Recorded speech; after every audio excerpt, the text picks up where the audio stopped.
Hello everyone, welcome to our channel South City PCMB. मुझे उम्मीद है कि आप लोग अच्छे से होंगे, खुश होंगे और अपनी पढ़ाई लिखाई कर रहे होंगे।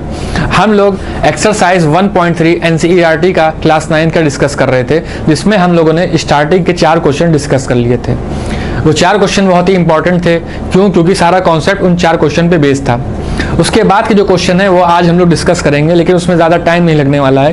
क्योंकि ये बहुत ज़्यादा इंपॉर्टेंट क्वेश्चन नहीं है, लोग इस पर ज़्यादा ध्यान नहीं देते हैं। वैसे भी ये ध्यान देने वाली चीज़ उतनी है भी नहीं, लेकिन फिर भी आज हम लोग इस एक्सरसाइज को कंप्लीट कर लेंगे अपनी तरफ से। और उसके बाद हम लोग ये देखेंगे कि अगर हमारे पास रूट में कोई नंबर है, उसको इर्रेशनल रूट में कोई नंबर है तो उसको नंबर लाइन पे कैसे प्लॉट करेंगे। जैसे कि हम लोगों ने अपने पिछले कुछ वीडियोस में देखा था कि रूट 2 को कैसे नंबर लाइन पे प्लॉट करना है, रूट 3 को कैसे नंबर लाइन पे प्लॉट करना है, रूट 4 को कैसे नंबर लाइन पे प्लॉट करना है, रूट 5 को कैसे नंबर लाइन पे प्लॉट करना है। ये सब हम लोग डिस्कस कर चुके हैं और आप लोग अच्छे से इस चीज़ को समझ भी चुके हैं। आज हम लोग एक दूसरी तरह से देखेंगे नंबर्स को कि उसको नंबर लाइन पे कैसे प्लॉट करेंगे। लेकिन उससे पहले आज हम लोग अपनी ये एक्सरसाइज 1.3 कंप्लीट कर लेते हैं। जैसे कि क्वेश्चन 1.5 था, क्वेश्चन एक्सरसाइज 1.3 का 5th क्वेश्चन है। ये आप लोग क्वेश्चन पढ़िएगा अपनी बुक से। वो कह रहा है कि 1/17 में क्या 1/17 में अगर हम 17 को 1 से डिवाइड करेंगे तो कितनी बार डिवाइड करने के बाद हमारा क्वेश्चन रिपीट होने लगेगा। क्या चीज़ कि जब हम 17 को 1 से डिवाइड करेंगे तो कब कितनी बार डिवाइड करने के बाद हमारा नंबर रिपीट होने लगेगा, यानी हमारी स्ट्रिंग रिपीट होने लगेगी, यानी हमारा क्वेश्चन रिपीट होने लगेगा। इस क्वेश्चन के लिए मैंने आप लोगों को दो या 3 वीडियो पहले यहाँ पे एक स्टेटमेंट लिख के दिया था, एक नोट लिख के दिया था। आप लोगों ने शायद उसको पढ़ा भी होगा। वो स्टेटमेंट क्या कहता था? वो यही तो कहता था कि अगर किसी नंबर को हम किसी दूसरे नंबर से डिवाइड करते हैं तो वो रिपीट तब होगा, क्या वो रिपीट तब होगा जब हम उसको 17 से एक कम यानी 16 टाइम्स, मिनिमम 16 टाइम्स डिवाइड कर लें तब। सॉरी, जब 16 टाइम्स हम मैक्सिमम डिवाइड करेंगे तब वो रिपीट होने लगेगा, यानी मैक्सिमम 16 टाइम्स डिवाइड करेंगे तो नंबर हमारा रिपीट होने लगेगा। जैसे जो हम नंबर लिखते हैं यहाँ पे क्या लिखते हैं, यहाँ 17 लिखते हैं, है ना। यहाँ पे लिखेंगे 1, फिर यहाँ पे जो नंबर हमारे रिपीट होने लगेंगे वो कब से रिपीट होने लगेंगे, यानी मैक्सिमम हम 16 बार डिवाइड करें तो हमारे नंबर रिपीट होने लगेंगे। मिनिमम वो कुछ भी हो सकता है, मतलब मिनिमम हो सकता है कि हम 2 बार डिवाइड करें नंबर रिपीट होने लगे, 3 बार हो सकता है डिवाइड करो तो नंबर रिपीट होने लगे, 4 बार डिवाइड करें तो हो सकता है नंबर रिपीट होने लगे, है ना। लेकिन मैक्सिमम कब तक जाएगा? जैसे मान लीजिए कोई छोटा नंबर होता है, सपोज यहाँ पे 7 को और 1 से डिवाइड करते हैं। क्या करते हैं, ये एग्जांपल ले रहा हूँ कि मान लीजिए 7 को 1 से डिवाइड करते हैं, वो सॉरी 1 को 7 से डिवाइड करते हैं। क्या करते हैं, 1 को 7 से डिवाइड करते, तो कितनी बार हम मैक्सिमम डिवाइड कर लेते कि नंबर हमारा रिपीट होने लगता। तो वो क्या, उसका आंसर क्या होता, 1 लेस देन द जिससे नंबर हम डिवाइड करते हैं, यानी 7, 1 लेस देन द डिवाइजर। ठीक, यानी हम 6 बार मिनिमम मैक्सिमम 6 बार हम जब डिवाइड कर लेंगे तो हमारी स्ट्रिंग रिपीट होने लगेगी। और मिनिमम कितना, लेस देन 6। कितना मिनिमम, लेस देन 6, मतलब हम इसको हो सकता है 2 बार ही डिवाइड करें हमारी स्ट्रिंग रिपीट होने लगे, हो सकता है 3 बार डिवाइड करें नंबर रिपीट होने लगे, हो सकता है हम 4 बार डिवाइड करें हमारी स्ट्रिंग रिपीट होने लगे। लेकिन अगर 7 बार हमने डिवाइड कर दिया और स्ट्रिंग रिपीट नहीं हो रही है, क्या चीज़, अगर हमने 7 बार डिवाइड कर दिया इस नंबर को लेकिन फिर भी हमारी स्ट्रिंग कोष्टेंट में रिपीट नहीं हो रही है, इसका मतलब ये हुआ कि कहीं ना कहीं हमारी कैलकुलेशन मिस्टेक है। इसीलिए ये स्टेटमेंट मैंने आपको साइड में लिख के दी थी। तो इस क्वेश्चन का आंसर क्या होगा कि हम मैक्सिमम कितनी बार डिवाइड कर दें कि हमारा स्ट्रिंग रिपीट होने लगेगी, तो इसका आंसर कितना होगा, इस वाले का होगा 16। आप इसको इससे डिवाइड करिएगा, आपको आंसर पता चलेगा। आप इसको जब इससे डिवाइड करेंगे तो आप देखेंगे कि 16 बार जब आप डिवाइड कर ले जाएंगे, 16 टाइम्स डिवाइड कर ले जाएंगे तो स्ट्रिंग हमारी रिपीट होने लगेगी। ठीक है, ये हमारा क्वेश्चन नंबर 5 था। क्वेश्चन नंबर 6, ये भी अजीब तरह का क्वेश्चन है, लेकिन फिर भी हम लोग उसको देख लेते हैं कि ये क्वेश्चन कह रहा है कि जब कोई नंबर को हम P/Q की फॉर्म में लिखते हैं, ठीक है, किसी नंबर को हम P/Q की फॉर्म में लिखते हैं जहां Q 0 ना हो और P और Q इंटीजर हो, लेकिन इस क्वेश्चन में क्या कह रहा है कि P और Q में कोई कॉमन फैक्टर ना हो एक्सेप्ट 1, मतलब कोई कॉमन फैक्टर ना हो एक्सेप्ट 1। यानी अगर ऊपर है 4 और नीचे है 5, इस तरह की बात हो रही है कि ऊपर हो 4 नीचे हो 5, मतलब इसके भी कॉमन फैक्टर, इसके कॉमन फैक्टर, आपस में कोई कॉमन फैक्टर है ही नहीं इन दोनों में। तो अगर इस तरह से नंबर लिखा हो कि P/Q हो, दोनों में कोई कॉमन फैक्टर ना हो, तो टर्मिनेटिंग कंडीशन क्या बनेगी? ऐसा कौन सा नंबर Q की जगह पे हो कि हमारा जो रैशनल नंबर है वो टर्मिनेटिंग हो जाए, क्या हो जाए, पूरी तरह से डिवाइड हो जाए। तो इसका क्या आंसर है कि Q की वैल्यू अगर 2, 4, 5, 8 और 10 होती है, अगर क्या Q की वैल्यू 2, 4, 5, 8 और 10 होती है अगर, तो हमारा जो रैशनल नंबर आएगा वो टर्मिनेटिंग हो जाएगा। फॉर एग्जाम्पल, एक एग्जाम्पल इसका भी देखते हैं। जैसे 4/5 हमने लिया था, ठीक है, 4/5 लिया था, इसको डिवाइड करके देख लेते हैं। पॉइंट लगाएंगे, 0 बढ़ाएंगे, 5 8 ज़ा 40। ये देखिए ये पूरी तरह से टर्मिनेट हो गया है ना, पूरी तरह से टर्मिनेट हो गया। तो इसका मतलब क्या हुआ? ये क्वेश्चन क्या कह रहा था? ये क्वेश्चन ये कह रहा था कि P/Q के फॉर्म में कोई नंबर लिखा हो, वो हमने लिख दिया, उनमें तो कोई कॉमन फैक्टर ना हो एक्सेप्ट 1, ठीक है, इसमें भी इन दोनों में कोई कॉमन फैक्टर भी नहीं है एक्सेप्ट 1। तो हमारी Q की क्या वैल्यू होनी चाहिए कि हमारा रैशनल नंबर जो है वो टर्मिनेटिंग हो जाए, क्या हो जाए, टर्मिनेटिंग हो जाए। तो ये होगा। एक एग्जांपल लेके देखता हूँ और, जैसे एक एग्जांपल और है कि 3 को हमने 2 से डिवाइड किया, यानी 2/3। ये हम अब ये एक कंडीशन एज्यूम करने जा रहे हैं, क्या कि 2/3, यानी Q की वैल्यू हमने क्या ले ली, 3 ले ली। तो देखते हैं क्या होता है। इन दोनों में भी कोई कॉमन फैक्टर नहीं है, लेकिन फिर भी हम लोग करके देखते हैं क्या आता है। पॉइंट लगाएंगे, 0 बढ़ाएंगे, 6 टाइम्स 18 है ना, फिर बचा कितना, 2 पॉइंट लगा है, 0 बढ़ाया, फिर 6 टाइम 18, फिर माइनस किया, 2 बचा, पॉइंट लगाया, 0 16। अब ये देखिए कि हमारी स्ट्रिंग रिपीट होती चली जा रही है, ये टर्मिनेट नहीं हो रही है। टर्मिनेट नहीं हो रही है मतलब रिमाइंडर हमारा 0 नहीं आ रहा है। तो इसका मतलब क्या हुआ? इसका मतलब क्या हुआ कि Q की वैल्यू 3 है, इसलिए ऐसा हो रहा है। तो हमेशा ये याद रखिएगा, जब भी पूछे कि कॉमन फैक्टर नहीं होना चाहिए, P/Q के फॉर्म में लिखना होना चाहिए। तो Q की वैल्यू क्या होनी चाहिए? क्या पॉसिबल कंडीशन है? तो ये पॉसिबल कंडीशन है कि Q की वैल्यू 2, 4, 5, 8 और 10 हो तो ऐसा हो जाएगा। फिर नेक्स्ट क्वेश्चन है, क्वेश्चन नंबर 7 जो है वो है write 3 decimal numbers whose decimal expansion are non terminating non recurring. मतलब लास्ट वाला केस कि ना पूरी तरह से डिवाइड हो रहा है, मतलब ना रिमाइंडर 0 आ रहा है और स्ट्रिंग रिपीट भी नहीं हो रही है। तो इसके एग्जाम्पल कुछ भी हो सकते हैं, जैसे 0.680, 6800, 68000 एंड सो ऑन, ऐसे लिखते चले जाए। या दूसरा एग्जांपल ले लें, 0.510, 5100, फिर 51000 एंड सो ऑन, ऐसे लिखते चले जाएं। दूसरा एग्जांपल हो गया। और कोई एग्जांपल पूछे तो जैसे 5.890, फिर 8900, फिर 89000 एंड सो ऑन। तो ये कुछ भी आप लिख सकते हैं जो रिपीट ना हो रहा हो और ना ही टर्मिनेट हो रहा। आप अपने मन से भी कोई भी एक एग्जांपल लिख सकते हैं। क्वेश्चन नंबर 8 कह रहा है find different irrational number between the numbers 5/7 and 9/11। जैसे हम लोगों ने पहली एक्सरसाइज में देखा था कि पूछ रहे थे कि find the rational number between 2 numbers. तो हम लोगों ने 2 मेथड याद किए थे, है ना, याद करिए। पहला मेथड क्या था? एवरेज मेथड था। दूसरा मेथड क्या था कि हम डिनोमिनेटर और न्यूमरेटर में मल्टीप्लाई और डिवाइड कर लेते थे सेम नंबर से, है ना। लेकिन यहाँ पे ऐसा नहीं है। यहाँ पे क्या, जैसे उन्होंने पूछा कि 5/7 और 9/11 ये 2 नंबर है, इनके बीच में इररेशनल नंबर कौन सा होगा। तो 5/7 को मैंने सॉल्व किया तो आई ये वैल्यू, क्या आई? ये वैल्यू आई। वैसे ही जब 9/11 को सॉल्व किया तो क्या आया? ये वैल्यू। बार का मतलब आप लोग जानते ही हैं कि रिपीट हो रहा है। तो कोई भी 3 नंबर हमको लिखने हैं, कोई भी 3 इरेशनल नंबर लिखने हैं दोनों के बीच, तो कोई भी क्या हो जाएगा? 0.72 हो जाएगा, 0.720, 7200, 72000 एंड सो ऑन। क्या ये 0.72 इसके बीच में आ रहा है? बिल्कुल आ रहा है। जब बिल्कुल आ रहा है तो ये इरेशनल नंबर भी है, तो हमारा इन दोनों के बीच में एक पहला इरेशनल नंबर ये हुआ। दूसरा भी लिख सकते हैं, जैसे हम लोग चाहें तो 0.580, तो 7800, 78000, 78000 एंड सो ऑन, ऐसे लिखते चले जाएं। तो ये भी हमारा इरेशनल नंबर हुआ। ऐसे आप कुछ भी लिख सकते हैं, कुछ भी बना सकते हैं, बस इन दोनों के बीच में होना चाहिए। ये देखिए ये दोनों इन दोनों के बीच में। एक और लिखना चाहें तो क्या लिख सकते हैं? 0.801, 8011, 80111, 80111 एंड सो ऑन। ये भी हो सकता है। तो इस तरह से हम लोगों ने ये 8 तक क्वेश्चन कर लिए हैं। मुझे उम्मीद है कि आप लोगों को समझ में आ रहा होगा।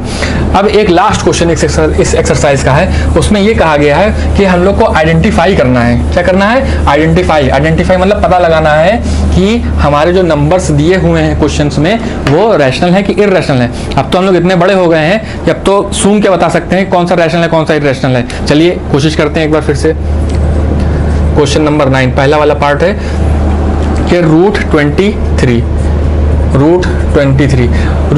की वैल्यू आप लोग निकाल लेंगे। क्लास 8 में हम लोग सीखते हैं square root method, square root निकालना लॉन्ग डिवीजन मेथड से। कैसे लॉन्ग डिवीजन मेथड होता है? एक क्या होता है उसमें 23 हम लोग ऐसे लिखते हैं, फिर ऐसे बनाते हैं, है ना।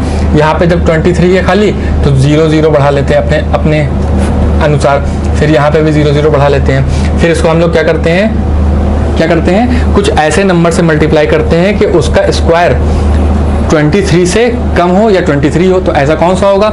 4 होगा, यानी 4 4 16। तो जो नंबर से हम लोग मल्टीप्लाई करते हैं वही नंबर हम लोग यहाँ पे लिख देते हैं। इन दोनों को ऐड कर देंगे, 4 4 8 हो जाएगा। इसमें से इसको घटाएंगे तो कितना आएगा? 7 आएगा। फिर क्या होगा?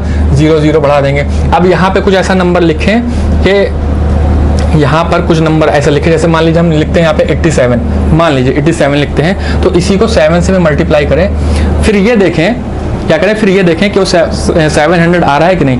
तो मतलब ये मान के चलिए, मैं आपको बता रहा हूँ, इस बात पे बिलीव भी कर लीजिए, आप लोग करके देख लीजिए, क्योंकि आप लोग ये 8th क्लास में पढ़ के आए होंगे स्क्वायर रूट निकालने का तरीका, कि रूट 23 ये इररेशनल ही होता है। क्या होता है? इररेशनल ही होता है। रूट 3 को जब आप ऐसे सॉल्व करते चले जाएंगे तो आप देखेंगे कि उसका एंड नहीं है, वो कहीं पे ख़त्म नहीं हो रहा है, आप कैलकुलेशन करते चले जाएंगे। इसलिए रूट 23 क्या हुआ? इररेशनल हुआ। दूसरा क्या है? दूसरा है रूट 225। रूट 225 225 ये किसका स्क्वायर रूट है? 15 का।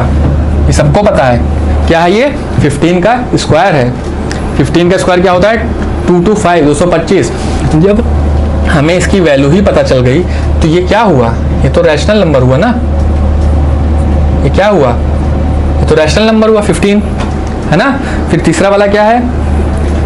थर्ड इसका है 0.3796 0.3796। अब ये देखिए ये टर्मिनेट हो गया यहाँ पे। अगर ये टर्मिनेट ना हुआ होता तो ये डॉट लगा होता है। ऐसा डॉट तो लगा हुआ नहीं है, तो इसका मतलब ये यहाँ पे ख़त्म हो चुका है। जब ये यहाँ पे ख़त्म हो चुका है तो इसका मतलब ये टर्मिनेटिंग है। और जो चीज़ टर्मिनेटिंग होती है उसको हम लोग क्या कहते हैं? Rational number. हम लोग अभी तक इतना तो सीख चुके हैं। उसको क्या कहते हैं? Rational number. कोई दिक्कत अभी तक नहीं। फिर लास्ट क्वेश्चन इसका डी पार्ट, उसमें क्या है? 7.478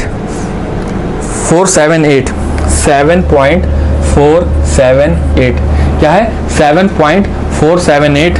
फिर क्या है? 478 एंड सो ऑन, ऐसे चलता चला जा रहा है। 478 अब ये ऐसे चलता चला जा रहा है, लेकिन रिपीटिंग तो है, लेकिन रिपीट हो रहा है। नॉन टर्मिनेटिंग तो है लेकिन रिपीटिंग है। तो जब नॉन टर्मिनेटिंग हो और रिपीटिंग हो तो उसको हम लोग क्या कहते हैं? Rational number. ये हम लोग जानते हैं। तो इसको ये भी क्या हो गया हमारा? Rational number. क्या हो गया? Rational number. इसको हम लोगों ने पिछली क्लासेस में P/Q के फॉर्म में लिखना सीखा है ना। आप लोग एक बार फिर से रिवाइज कर लीजिएगा। वो सब ये सब हो चुका है हम लोग का। ये सब इस टाइम खाली आप समझ लीजिए कि हम लोग बस पूरी मेहनत कर चुके हैं, खाली सिर्फ मलाई खा रहे हैं, क्योंकि ये सब बता चुका हूँ मैं आपको। जिसको अगर कोई डाउट वाउट होगा तो वो पीछे अपने फिर से सारे लेक्चर्स देख लेगा। और अगर फिर भी नहीं समझ में आता है तो कमेंट सेक्शन में कमेंट कर देगा, तो मैं एक बार फिर से कोई भी एक वीडियो बना के सारे डाउट क्लियर कर दूंगा। लास्ट क्वेश्चन जो है 1.10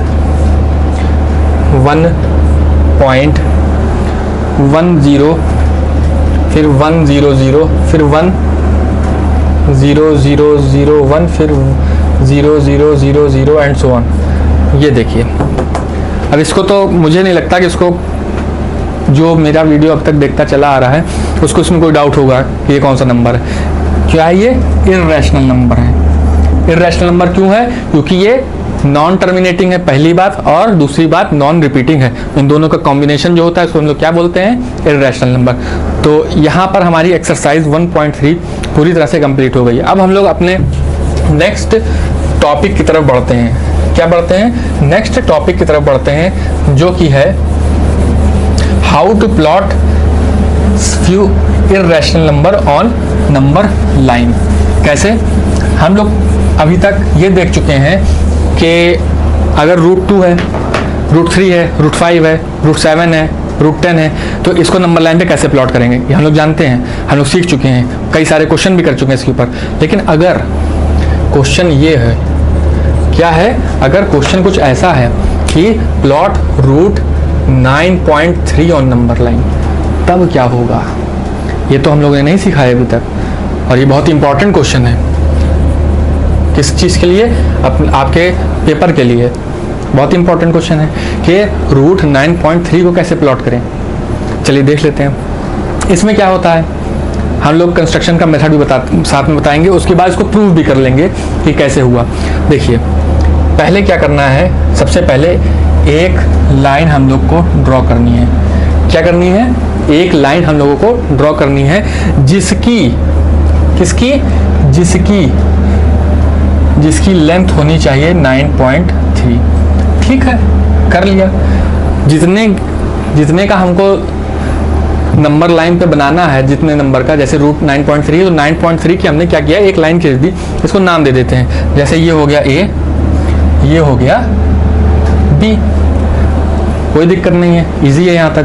फिर क्या करना है कि जो B पॉइंट है हमारा, वहां से, कहां से, जो B पॉइंट है हमारा, वहां से हम 1 सेंटीमीटर की लाइन और खींच दें। इसको नाम दे दिया हमने C।